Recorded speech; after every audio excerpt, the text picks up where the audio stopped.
Hello guys, Meenakshi Rathore के morning के mini blog में आपका स्वागत है। मैं स्वस्थ हूँ, मस्त हूँ, खुश हूँ। आशा करती हूँ आप भी स्वस्थ मस्त और खुश होंगे।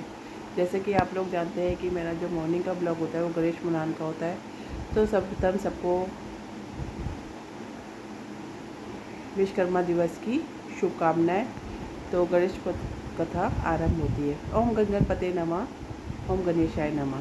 सुनिए, रानी सुनीता को सरसुख प्राप्ति का वृतांत।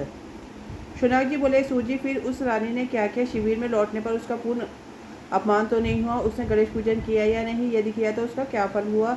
यह सब वृतांत मेरे पति कहने की कृपा कीजिए।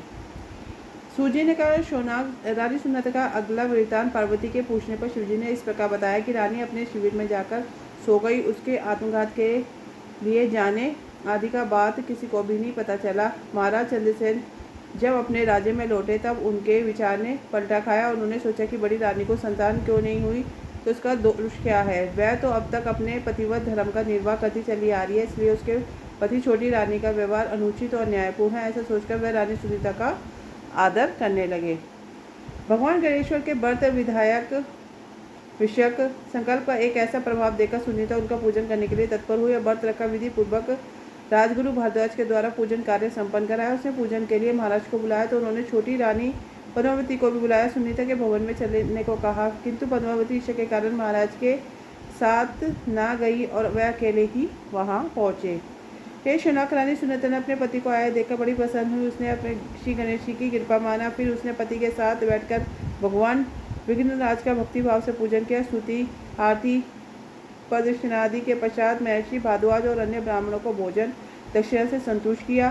रानी सुनीता के वहाँ पत्सोत्सव मनाए जाने और पतिव्रत के उसमें भाग लेने का रानी पद्मावती रुष्ट हो गई और महाराज का भी तिरस्कार कर बैठी। तब तो महाराज उसका साथ छोड़कर रानी सुनीता के भवन में रहने लगे। कालांतर में गणपति की कृपा से रानी गर्भवती हो गई। अब तो महाराज ने स्वयं ही पसंद किया सुनीता के भवन में श्री विघ्नेश्वर के पूजन का आयोजन किया। उसमें रानी पद्मावती को भी बुलाया, किंतु वह रुष्ट होने के कारण नहीं आई। पूजन के पश्चात महाराज स्वयं ही प्रसाद देने के लिए राना पद्मावती के महल में गए, किंतु रानी ने प्रसाद नहीं लिया।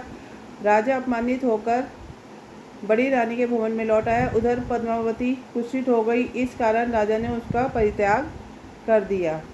इधर रानी सुनीता को पुत्र रत्न की प्राप्ति हुई। उनका जन्मोत्सव बड़ी ही धूमधाम से मनाया गया। उसके जातकर्म आदि सभी संस्कार समय समय पर कराए जाते रहे। उस प्रसन्नता के कारण पुरोहित, ब्राह्मण, अतिथि आदि को पर्याप्त दान दक्षिणा दी गई। बालक का नाम लक्ष्मण रखा गया। अब पद्मावती अत्यंत दुखी थी। जब उसने अन्य कोई उपाय नहीं देखा, रानी सुनीता के पास जाकर, बहन, मुझे पीड़ित पर कृपा करो, मैं तुम्हारी शरण में हूँ। सुनीता की उस पर दया आ गई और उसने कहा, बहन, तुम्हें भगवान विघ्नेश्वर का अपमान किया और उनका प्रसाद तक ठुकरा दिया, इसी कारण तुम्हें इस गैर दुख को प्राप्ति हुई है। अब तो उन्हें भगवान का व्रत और पूजन को सुनकर उनसे संकल्प पूर्वक भगवान विनायक देव का व्रत और पूजन किया, जिसके प्रभाव से वह रोग मुक्त हो गई और पूर्ण और सम्मान के प्राप्त कर सकी। अब दोनों रानियों के बड़े प्रेम से रहने लगी तथा राजा के साथ गणेशपति पूजा करने लगी, सुखपूर्वक जीवन बिताने लगी। उस व्रत के प्रभाव से राजा सहित उन्हें गणराज के धाम की प्राप्ति हुई। तो इसी के साथ ये कथा पूर्ण होती है। ओम गणपते नमः। कल एक नई कथा के साथ उपस्थित होंगी, जिसका शीर्षक है देवताओं को व्रतराज का दर्शन। तो तब तक के लिए सबको राम राम, सबको राधे राधे।